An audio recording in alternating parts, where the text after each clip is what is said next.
Clearwater County, Montana, 1978 to 1990. For 12 years straight, a school bus made strange stops in the forest. Parents from 5 towns called the driver a saint and thanked him for taking care of their children. In his garage, police found 8 backpacks, 8 pairs of children's shoes, and a diary with notes. A county sheriff's deputy worked missing children cases for 12 years and didn't see the obvious, until his own son came home from school one day, pale as a sheet, and said, "Dad, Uncle Walt has a rock in his pocket. A big rock. Why would a bus driver carry a rock?" What made an experienced investigator finally check what he'd refused to believe for 12 years? And how could an ordinary man who had his own children smile at parents every morning, knowing their children might not come home? September 1978. The town of Birch Creek, 40 miles from the county seat, greeted the new school year with particular excitement. For the first time in many years, local kids had the chance to avoid walking 9 miles to school through the forest. No more freezing while hitchhiking or missing classes due to bad weather. The school district allocated an old but solid International Harvester bus, yellow with faded paint on the sides but a reliable engine, and they appointed Walter Eugene Hartwell as the driver. Walter Hartwell was a man everyone in town knew and respected. He was 48 years old, 30 of which he'd worked as a driver, first on a tractor at the Miller farm, then driving trucks, hauling wheat and potatoes to the county seat. Short, stocky, with a broad open face and kind gray eyes, he gave the impression of a reliable, solid man. Weather-beaten face, strong working hands with calluses from the steering wheel. He spoke quietly, calmly, never raised his voice. He had a wife, Dorothy, a plump woman with a kind round face, 3 grown children who had already moved to cities. The oldest son worked as an engineer in Helena. The middle one served in the Army. The daughter was studying education in Seattle. The Hartwells lived in an ordinary house with a small yard, kept chickens and 2 goats. Walter loved fishing. On weekends he'd go to the river with his rods, come back with bass. He didn't drink, didn't smoke, and though he didn't attend church regularly, he bowed his head when passing one. In town, he was considered an exemplary family man, a hard worker, a man of his word, exactly the kind of man you could trust with the most precious thing, your children. His appointment as school bus driver came on the recommendation of the school board chairman. "Walter Hartwell is the most reliable man I know," the chairman said at the meeting. 30 years behind the wheel, not a single accident, not a single complaint. The kids will be safe with him. And everyone agreed. Who could object? Everyone knew Hartwell. Everyone saw what a careful driver he was, how he took care of his equipment, how responsibly he approached his work. On September 1st, a whole crowd gathered around the bus. Parents brought their kids early. Everyone was excited, taking photos with old Kodak cameras. Mothers adjusted their children's collars. Fathers sternly ordered them to behave well. Grandmothers blessed their grandchildren, stuffed candy in their pockets. The bus was supposed to pick up children from 5 towns: Birch Creek, Pine Ridge, Aspen Grove, Oak Hollow, and Maple Falls. In total, there were 23 kids from 7 to 14 years old. The route was simple. First along a dirt road through the forest, past old pine groves and abandoned logging camps, then onto the highway and straight to the county school. There in the morning by 8, back in the afternoon at 3. 40 miles one way, an hour and a half with stops. Walter Hartwell stepped out of the bus in his new blue uniform that the district had given him.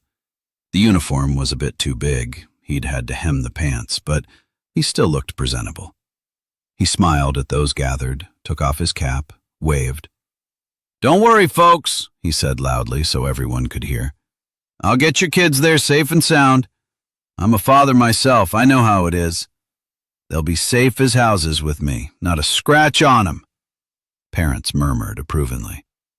"That's great, Walter. We trust you. Thank you for taking care of them." He nodded modestly, accepted the thanks.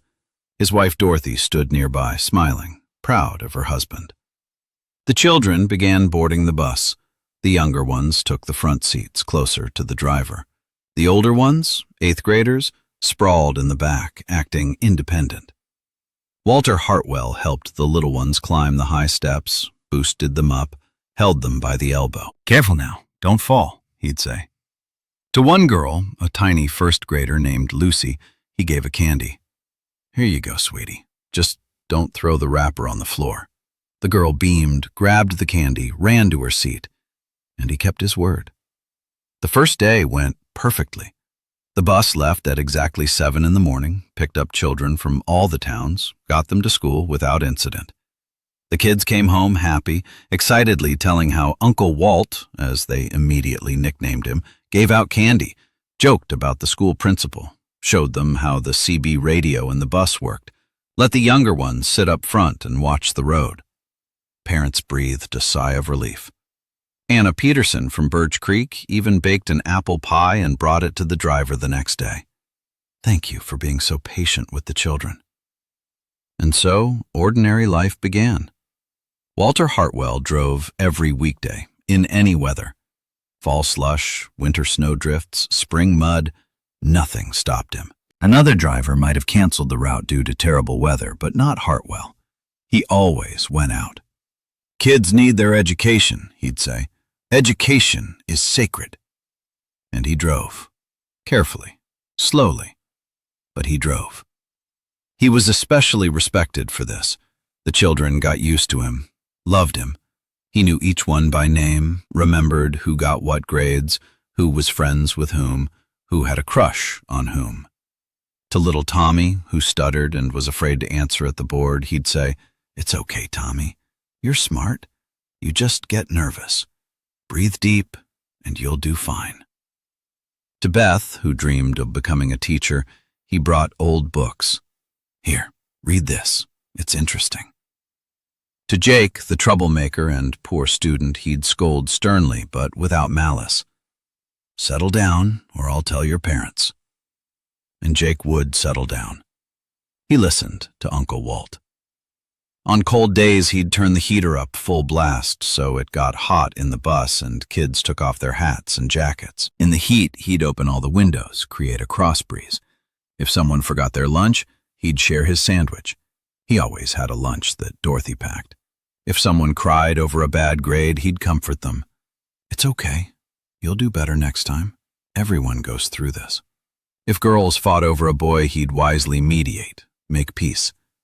The kids came to him with any problem. He became for them not just a driver, but a friend, a mentor, almost a second father. Parents worshipped this man. Mothers passed him treats for the teachers, jars of preserves, bags of dried apples, pies. Fathers fixed the bus for free if something broke, welded the muffler, changed the oil, patched tires. Walter Hartwell accepted the help bashfully, said it wasn't necessary, but they insisted. "You take care of our kids, we'll help however we can." He became part of their lives, their peace of mind, their confidence that everything would be okay with their children. The first disappearance happened in October 1978, exactly 1 month after the start of the school year.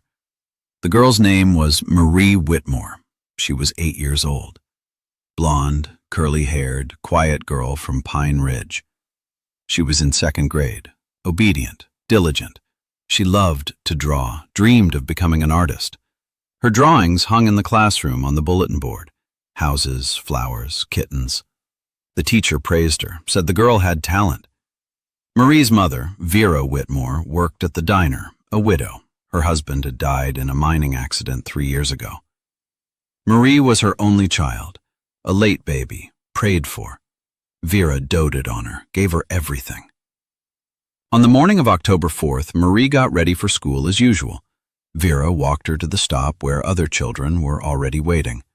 The bus pulled up right on schedule at 7:05. Walter Hartwell opened the door, smiled.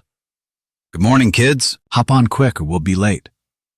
Marie climbed into the bus, sat in her usual seat, 3rd row by the window. Vera waved to her. Marie waved back. The bus started moving, drove on to pick up the rest of the children. That was the last thing Vera saw, her daughter's waving hand in the window of the yellow bus. Marie didn't arrive at school. When the bus returned at 3 in the afternoon, Vera stood at the stop, waiting. Children began getting out. Lucy, Tommy, Beth, Jake. But there was no Marie. Vera got worried, moved closer. The children dispersed to their homes. Marie didn't get out. The bus emptied. Marie wasn't there. Vera ran to the driver's cabin. Walter Hartwell was just climbing out, stretching after the long drive.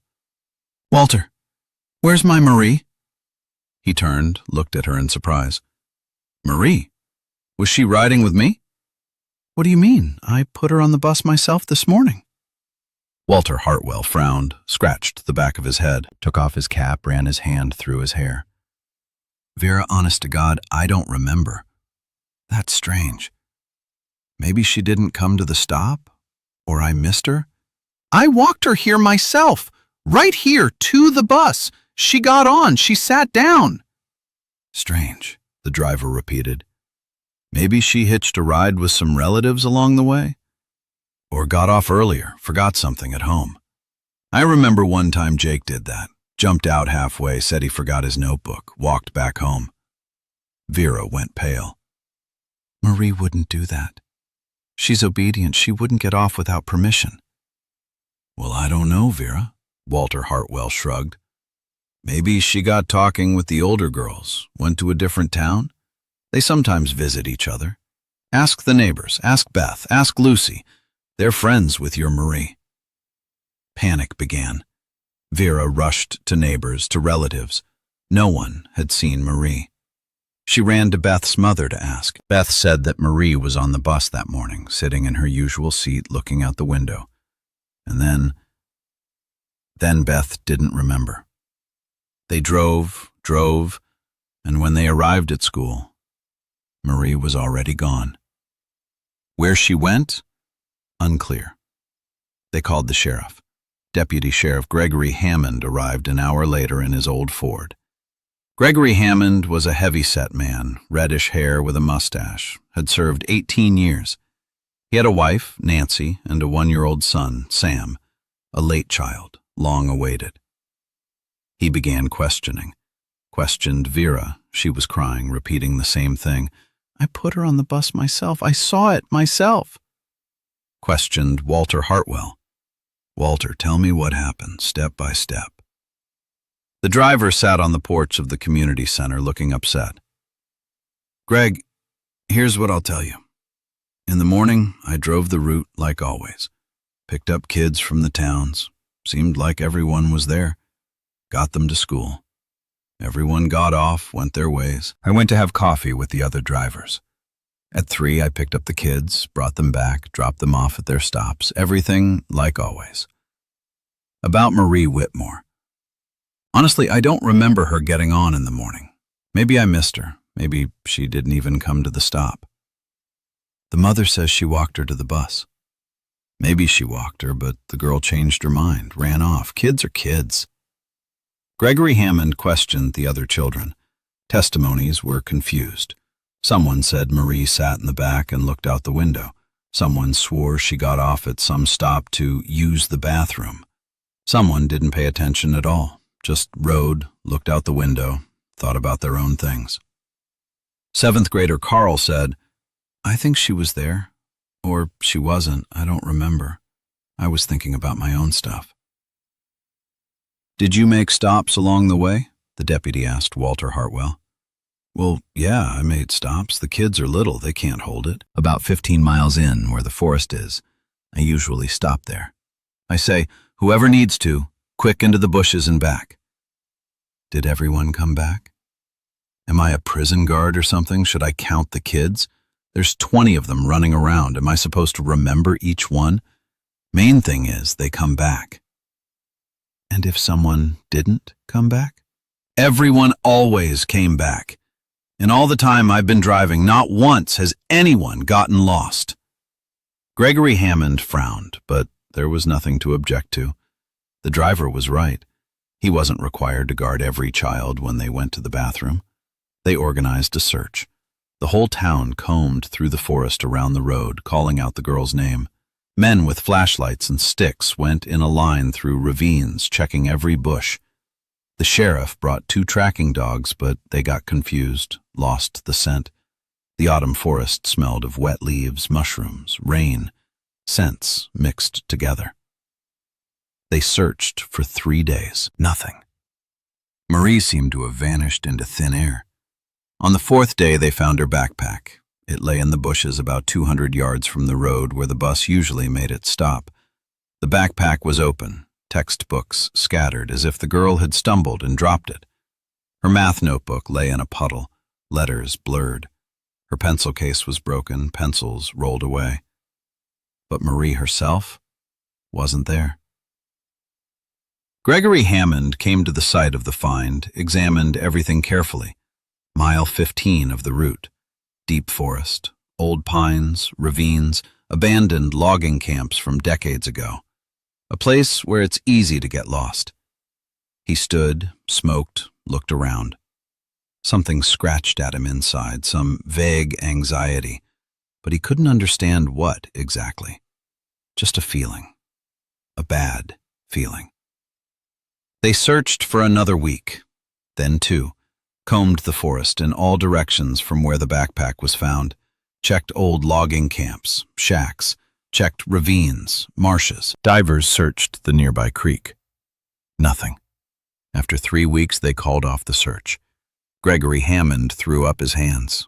Got lost, died in the forest, animals scattered the remains. It happens. Sad, but it happens. Autumn, cold, the child is small.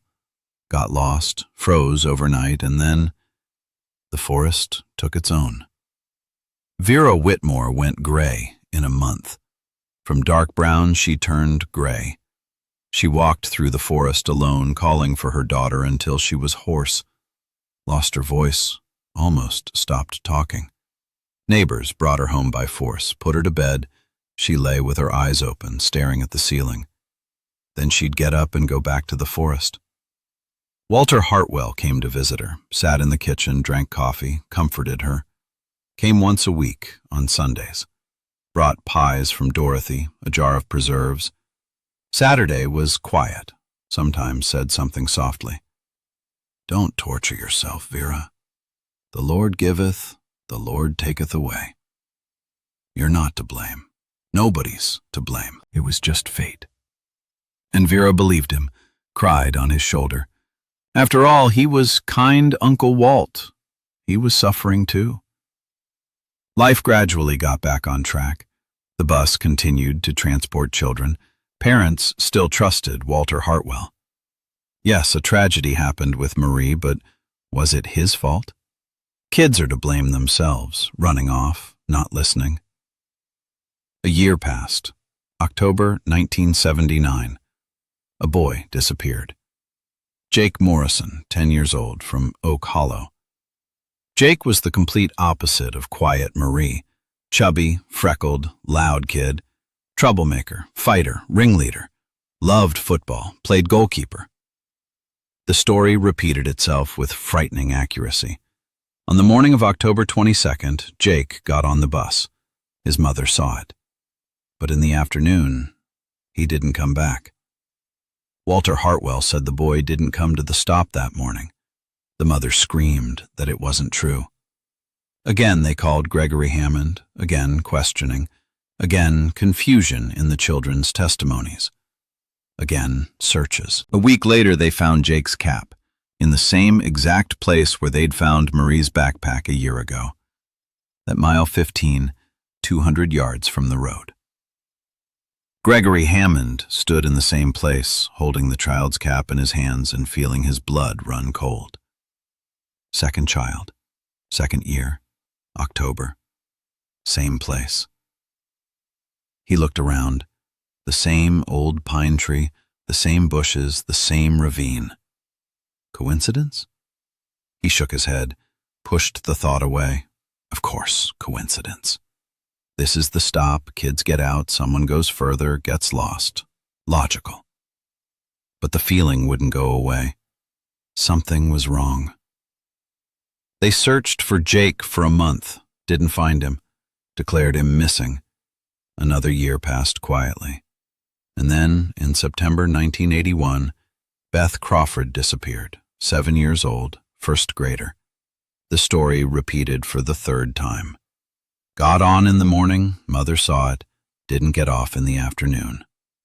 Walter Hartwell doesn't remember. Kids are confused. Searches. 4 days later, they found her shoe. At mile 15, in the same place. Gregory Hammond came to the site, got out of his car, and just stood there, looked at the forest, at that same place. Third child, third year, all in the same place. 3 cases, 3 autumns, 1 place. This is no longer coincidence. He took out his notebook, wrote down 1978, October, Marie Whitmore, 8 years old. 1979, October, Jake Morrison, 10 years old. 1981, September, Beth Crawford, 7 years old. All disappeared on the way to school, all on the same route, all in the same place. But why? What does this mean? Cursed place? Something evil in the forest? Or...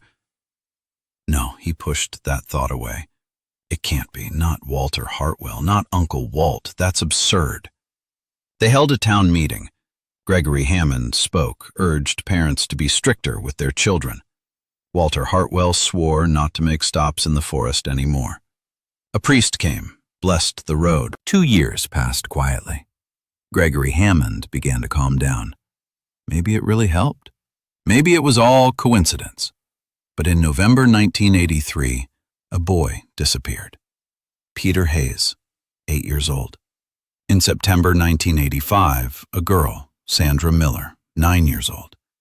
In October 1986, twins, Will and Jean Crawford, 11 years old.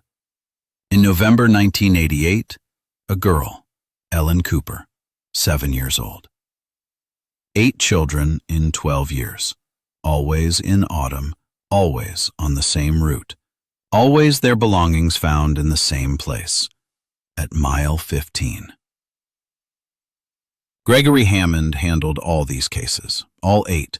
He filled out protocols, questioned witnesses, organized searches, and with each one this feeling inside grew stronger.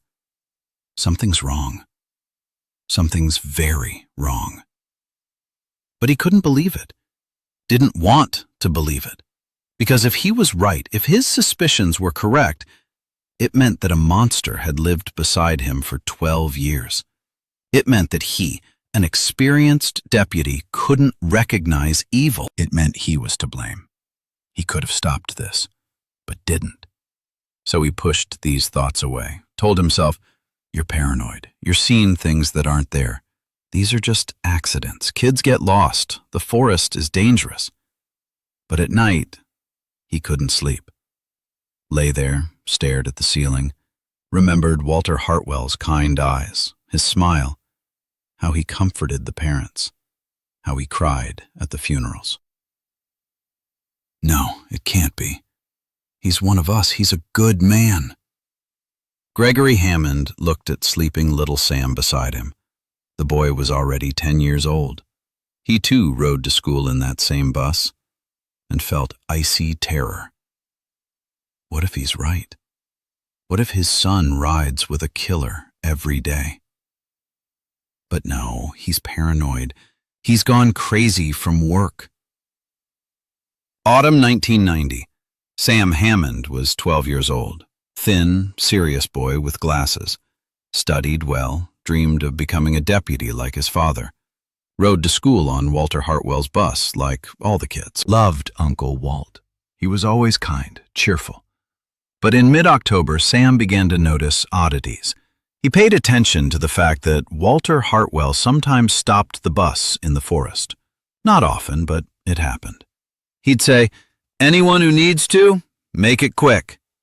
Kids would run out, rush into the bushes, and Uncle Walt would get out too. Said he needed to stretch his legs or get some air. But Sam noticed. He didn't just stand there. He watched the kids, watched them strangely, intently, studiously. And Sam also noticed that sometimes when Uncle Walt stood by the bus, he'd take something wrapped up from his pocket, turn it over in his hands, then hide it again. What was it? The boy got curious. On October 22nd, when the bus stopped at mile 15, Sam decided to follow. Kids jumped out into the forest. Uncle Walt got out too. Sam pretended to go into the bushes too, but instead hid behind a tree, watching. Walter Hartwell stood by the bus, looked around, then took a bundle from his jacket pocket wrapped in cloth, unwrapped it, looked at the contents, then wrapped it again, stuffed it in his pocket. But Sam managed to see. It was a rock, big, gray river rock, with sharp edges. Why would a bus driver carry a rock? The boy got back on the bus, sat in his seat. The whole way home, he was silent, thinking. A rock? Why? Maybe he collects rocks? But why carry it in his pocket? That evening at home, he couldn't hold it in. His father sat in the kitchen drinking coffee, reading the paper. Sam came over, sat across from him. Dad, can I ask you something? Shoot. Why would someone carry a rock in their pocket? Gregory Hammond looked up from the newspaper, looked at his son. A rock? What rock? Well, a big one, river rock, with sharp edges. Why do you need to know? I saw it. Uncle Walt had one. He took it out of his pocket, looked at it, then hid it again. Gregory Hammond froze. He looked at his son and felt everything inside turn to ice. A rock. Walter Hartwell has a rock in his pocket. Why would a bus driver need a rock? And then, like lightning, it hit him. Memories. All 8 cases. All 8 bodies they'd found months later. The ones where anything remained of the skull. Experts said possibly trauma from a blunt object. Possibly a rock. Possibly they fell, hit their heads. A rock. My God, everything fell into place. All the puzzle pieces he'd refused to put together for 12 years. 8 disappearances, 1 place, 1 driver, 1 route, a rock in his pocket. Sam, he said, and his voice came out hoarse. When did you see this? Today, on the way home from school. We stopped at that place in the forest like usual. Kids got out. I got out too, but hid behind a tree. And I saw Uncle Walt take out the rock, looked at it, and hid it. Did you see anything else? No. Is that bad, Dad? Gregory Hammond was silent. His hands were shaking. He stood up, paced around the kitchen, went to the window, stood there a long time looking into the darkness. 12 years, 8 children, and he didn't see, didn't want to see. Because he couldn't believe that evil could look like kind Uncle Walt. But now he knew. His son had given him the last piece of the puzzle. The rock, the murder weapon the driver carried with him, ready at any moment. Sam, he finally said, listen to me carefully. Starting tomorrow, you're not riding that bus anymore. I'll drive you to school myself. Understand? Why? Because I said so. And one more thing. Not a word to anyone about the rock. Nobody, not even Mom. Promise. I promise, Dad. But what happened? Nothing, just promise. The boy nodded, went to his room, and Gregory Hammond sat at the table, pulled out the file on the missing children.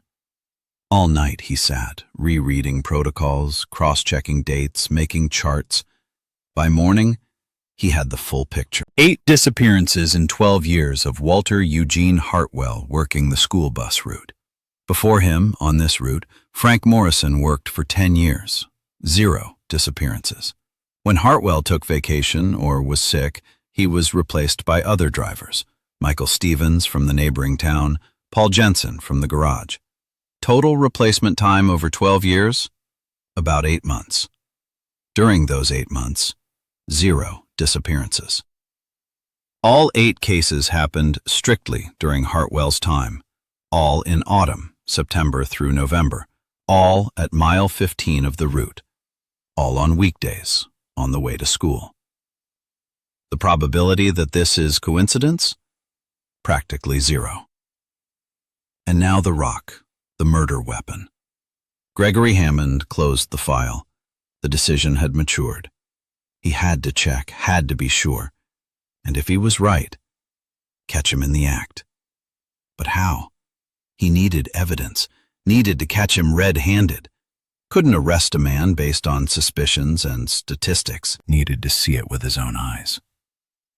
Gregory Hammond developed a plan. He told no one, not his superiors, not his wife, not his colleagues. Because if he was wrong, it was the end of his career. And if he was right, then he needed to act quickly and quietly. He began surveillance. Starting October 23rd, every morning he left for work early, waited for the school bus to pass, and followed it at a distance. Stayed far back so Walter Hartwell wouldn't notice. Drove the whole route, from Birch Creek to the school.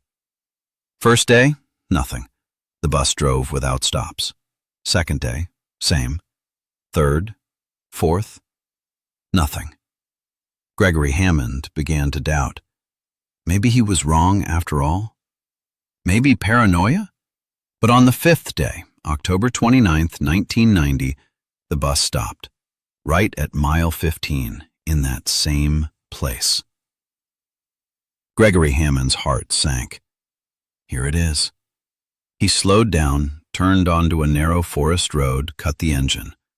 Quietly got out of the car, went through the forest. Leaves crunched under his feet. October, dry autumn. He moved slowly, carefully. Ahead through the trees he could see the yellow bus. Children were getting out, running off into the bushes. Walter Hartwell got out too, stood by the door. Gregory Hammond crouched behind a thick pine, watching. Saw Walter Hartwell look around, check if all the kids had gone, then slowly take the bundle from his pocket. Unwrap it. A rock. Big, gray rock.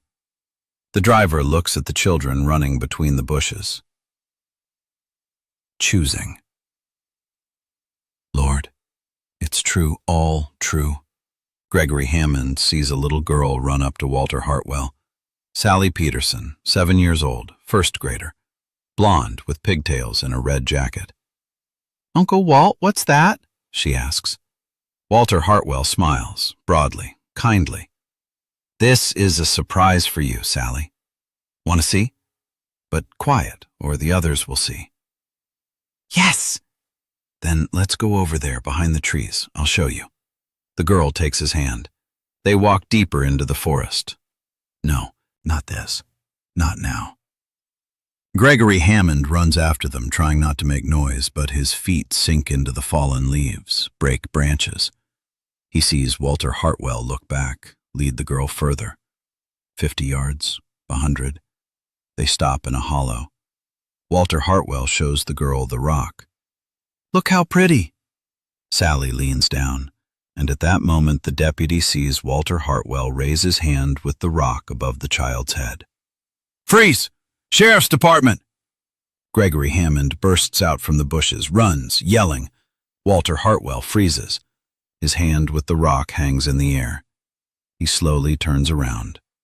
His face is calm, not scared, disappointed, like a man who's been interrupted finishing his work. Let the child go! The girl looks from the driver to the deputy, understanding nothing. Uncle Walt, who's that? That's Mr. Gregg, Sally. Go to him. Sally, frightened by the yelling, runs to the deputy. Gregory Hammond grabs her, pushes her behind him. Run to the bus, now! The girl runs away. 2 men remain, the deputy and the driver. Walter Hartwell holds the rock. Gregory Hammond has his hand on his holster. Drop the rock, hands behind your head. Walter Hartwell smirks, looks at the rock, then at the deputy. Slowly bends down, puts the rock on the ground, straightens up, hands behind his head. "Greg, shame. Thought you wouldn't figure it out for another couple years." "How could you?" "What's wrong with it? Kids, they're like fish. You choose, you catch. A game. You had your own children. So what? Those are different. Those are mine. But these," he shrugged, "these were just convenient." Gregory Hammond pulled out handcuffs, snapped them on Hartwell's wrists. His hands shook with rage. "Move! To the car!" They came out to the road, frightened children crowded by the bus. The deputy put Walter Hartwell in his car, locked it, then drove the kids to school, explained to the teachers. Came back, drove the driver to the county jail. On the way, Walter Hartwell was silent, looked out the window. He seemed almost satisfied. That same day, they started the search. The house, the garage, the shed. Dorothy sat in the kitchen, white as a sheet, didn't believe it. Walt couldn't. In the garage, in a crawl space under a false wall, they found the collection. 8 backpacks, 8 pairs of shoes, toys, and a diary. The investigator opened the diary. First page. Num 1. Marie Whitmore, 8 years old. 8 pages. 8 children. Detailed description of each murder. Dates, places, methods, feelings. At the end, a map. 8 X marks. 8 graves. The next day they found all 8 bodies. What remained of them? The investigation began. Walter Hartwell told everything calmly, in detail. How he chose victims, small, weak. How he lured them, with promises, candy. How he killed, quickly, one blow. How he hid them, in old camps, marshes. Psychiatrists declared him sane. He wasn't crazy. He was a psychopath. Trial in January 1991. 8 murders, death penalty. Final statement. I was God for 12 years. Decided who lives, who dies. You people live in cages. But I was free. The courtroom erupted. Parents lunged at the defendant's table. Bailiffs barely held them back. Execution by lethal injection in December 1991. Buried without a headstone, without a name. In the towns, hysteria began. Vera Whitmore hanged herself, left a note. Forgive me. Beth Crawford's mother jumped from a bridge. Jean Crawford's mother set the table for 4 until the day she died. Dorothy died of a heart attack a month after her husband's execution. Walter Hartwell's children renounced their father, changed their names, scattered. They burned the bus, closed the route. The town's emptied. Gregory Hammond resigned from the sheriff's department 6 months later. 12 years I didn't see. I'm a bad cop. Moved to Seattle. Sam grew up, became a programmer, moved to Denver. Never married, lived alone. Couldn't forget that he rode with a killer, that he could have been number 9. At mile 15, they put up 8 white crosses. Every autumn, someone brings flowers. The Hartwell case became a textbook example, studied at police academies. But the scariest thing isn't the murders. The scariest thing is, for 12 years, nobody noticed. Parents thanked a killer for taking care of their children. Evil smiled, gave out candy, drove kids to school. Because evil doesn't come with horns. Sometimes it wears a bus driver's uniform, has kind eyes and candy in its pockets. Sometimes evil is the one we trust. The place at mile 15 is fenced off, 8 crosses with names and dates. Marie, Jake, Beth, Peter, Sandra, Will, Jean, Ellen. 1978 to 1988. The towns died out. The road grew over. Only the crosses remain. They remind, don't trust blindly. Look at facts, not smiles. At actions, not words. Because evil is patient. Evil knows how to wait. Evil knows how to smile. And sometimes evil drives children to school. 12 years, 8 children. Parents thanked the killer. One experienced deputy didn't want to believe his suspicions for 12 years, until his 12-year-old son came home and asked, "Dad, why does Uncle Walt have a rock?" One question, one rock, and all the lies came crashing down. The story ended with a needle in the arm, but the memory lives. In those parts, parents drive their own kids, not trusting strangers. When they see a too friendly driver, they remember. They remember gray eyes, candy in pockets, and 8 crosses at mile 15. They remember and think, what if somewhere right now another Uncle Walt is waiting for his moment? Questions that don't let you sleep. Questions that make you hold your child's hand tighter. 8 crosses, not just a memorial. It's a warning. Don't trust blindly. Look at facts, not at reputation, but at patterns. Evil is patient. Evil knows how to wait. Evil knows how to give candy. And sometimes, evil drives children to school. For 12 years it drove. 8 didn't come back. Parents thanked him till the very end. The scariest lesson, trust can be deadly. The scariest monster is the one we think is human. Gregory Hammond comes to the 8 crosses every anniversary of the arrest, stands silent, thinks about how for 12 years he knew but didn't want to believe. His son Sam comes too, once a year, stands before the crosses and thinks, could have been number 9. Thinks about the rock he saw by chance, about the question that saved his life. One child's question stopped evil. Dad, why does the bus driver have a rock? 8 crosses at mile 15 still stand, white, old, weathered, but visible. They tell every passerby, here was hell. Here, evil smiled at children for 12 years. Don't trust smiles. Trust facts. Ask questions. Pay attention to oddities, because evil doesn't always look like evil. Sometimes it looks like kind Uncle Walt.